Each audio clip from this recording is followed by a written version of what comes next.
한동훈 국민의힘 전 대표가 만에 하나 올해 대선이 열리고 대통령에 당선된다면 개헌을 이끌고 3년 뒤인 2028년 물러나겠다고 밝혔다. 그는 27일 중앙일보 인터뷰에서 새 리더는 새 체제의 주인공이 아니라 87년 구체제의 문을 닫겠다는 희생적인 리더십을 발휘해야 한다며 시대 교체 없이 선수 교체만 하면 우리 사회는 더 잔인하고 극단적인 대치 상태로 갈 것이라고 말했다. 한 전 대표가 임기 단축을 전제로 한개헌 구상을 밝힌 건 처음이다. 다만 그는 헌법재판소의 탄핵 심판 결정 전에 조기 대선을 기정사실화해선 안 된다고 강조했다. 윤석열 대통령에 대해서는 계엄을 한 정치 권력이 계속 유지될 수 없다는 것은 현실이라며 탄핵 찬성 입장을 거듭 밝혔다.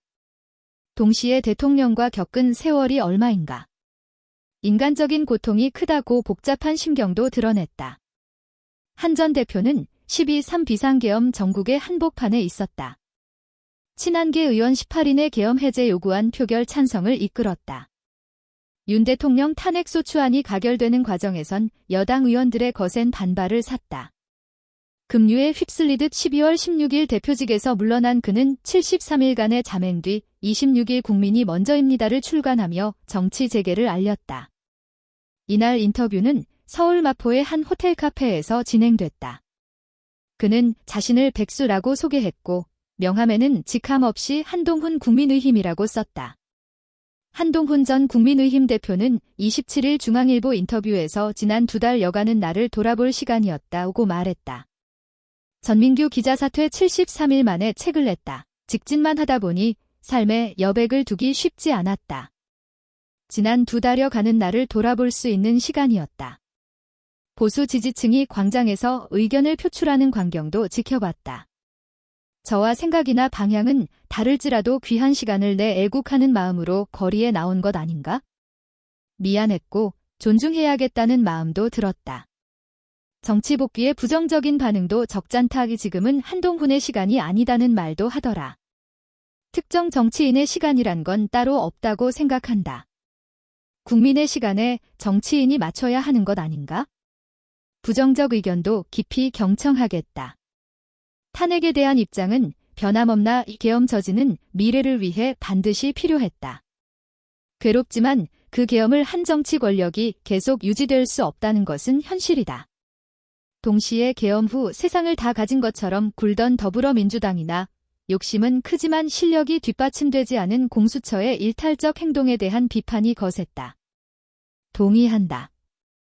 윤석열 대통령이 계엄령을 선포한 다음 날인 2024년 12월 4일 새벽 한동훈 국민의힘 대표가 국회 본회의장을 나와 입장을 밝히고 있다. 김성용 기자. 계엄 사태를 계기로 개헌 요구가 들끓고 있다. 한 전 대표는 자신의 개헌 구상을 비교적 자세히 언급했다. 왜 개헌이 필요한가? 87년 체제는 위대했다. 정치 세력 간의 절제와 자제가 뒷받침했다. 그러나 문재인 정부 때 조국 사태 속에 사법부를 겁박하는 반지성적 행태가 등장했을 때 처음 금이 갔다. 이번에는 한쪽에서는 29번줄 탄핵을, 다른 쪽에선 계엄을 꺼내면서 절제와 자제가 무너졌다. 체제를 바꿔야 한다. 개헌 구상이 있나? 만약 올해 대선이 치러지면 새 리더는 4년 중임제로 개헌하고 자신의 임기를 3년으로 단축해 2028년에 총선과 대선을 함께 치러야 한다. 2028년 대선에는 당연히 불출마해야 한다. 3년은 나라를 다시 반석에 올려놓기에 충분하다. 중임제 외의 다른 구상은 지역구 의원은 그대로 두되 비례대표 의원을 상원으로 전환해 중대선거구제로 선거를 치르는 양원제 도입이 가능하다. 호남에선 국민의힘이, 영남에선 민주당 의원이 선출돼 지역구도가 타파될 수 있고 의석 독점도 어려워 국회에 견제와 균형이 자리 잡을 것이다. 개헌 주장은 말로만 그치는 경우가 많았다. 정치인은 쪽팔리는 행동을 해선 안 된다. 국민 앞에서 한 약속을 어기는 건 정말 쪽팔리는 일이다.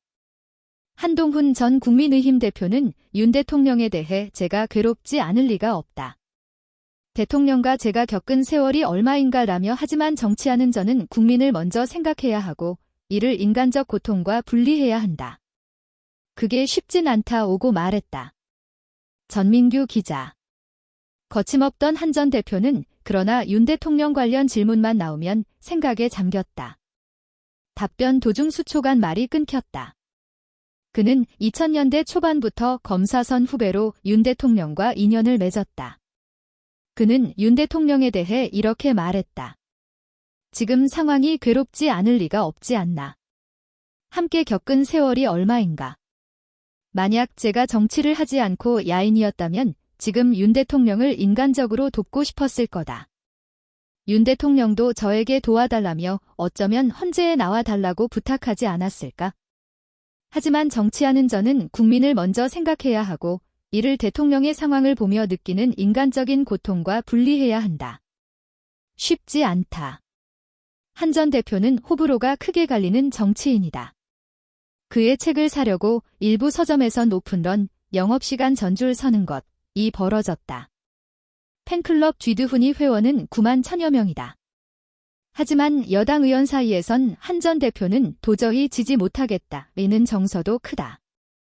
탄핵안 가결 직후 의원총회에서 한 전 대표와 격한 설전을 주고받은 뒤 등 돌린 의원도 많다. 거부감을 가진 여당 의원이 적잖다. 당신은 저를 포함해 우리 의원, 당원 모두에게 정말 힘든 시간이었다.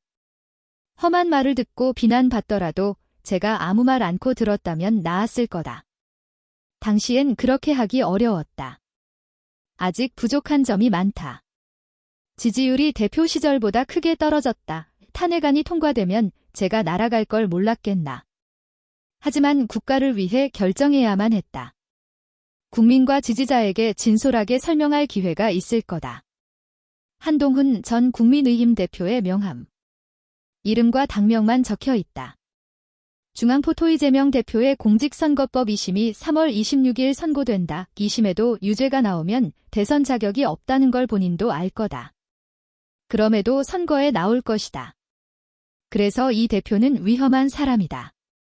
국민은 이 대표가 정권을 잡으면 국회와 행정부, 사법부까지 장악하고 대한민국의 성취를 무너뜨릴 수 있다는 걸 잘 알고 계실 것이다.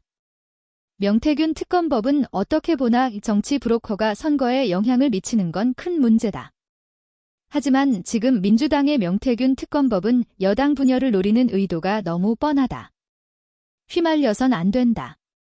출처 중앙일보